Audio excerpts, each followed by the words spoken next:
Howdy folks, Bullseye Strength here, aka the most consummate drug shamer in YouTube fitness. I saw a video recently titled, "Is Being Fat a Choice? Fit Men versus Fat Men." And while I'm vehemently against this body positivity movement, pushed mainly by obese women who can't afford Ozempic, I'm also against juice heads, thinking they have some sort of high ground over the tubsters when it comes to life-abbreviating behavior. Pricks like this are no different from anorexic influencers who promote eating disorders amongst impressionable young girls. It only takes one generation to popularize and normalize what would have once been viewed as idiosyncratic behavior. Like this farcical haircut. Or smoking.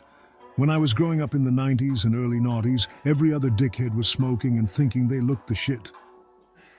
My go-to line was to say, "I don't put sticks in my mouth because I'm not gay."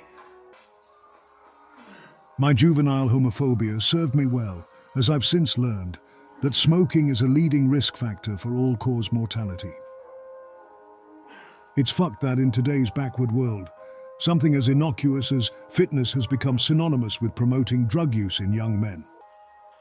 And foods that were once healthy now contain pesticides, heavy metals, or create antibiotic resistance that could leave us vulnerable to pandemics. I personally think it has a lot to do with political corruption and an unwillingness to consider solutions unless they align with capitalist interests. It's a turd sandwich that the UK and the US both have elections this year, but the only political parties capable of forming governments are pro-neoliberal parties who represent the interests of their big money donors at the expense of the people they expect to vote for them. And also fight their wars, build their houses, grow their food, fix their roads, take their trash away, look after their vulnerable loved ones, etc. In my opinion, politicians are less valuable to society than people who sell farts in jars. At least the jar farters provide a niche service to lecherous simps. Speaking of politicians and depraved behavior, who's old enough and British enough to remember this Conservative MP? His name was Stephen Milligan, and he died in 1994 from autoerotic asphyxiation, or in layman's terms, a fatal choky wank. To make matters funnier/worse for his family, he was found wearing women's stockings and underwear. By the way, that's a new segment I'm including in my videos. It's called Bullseye's British-Based Fun Facts.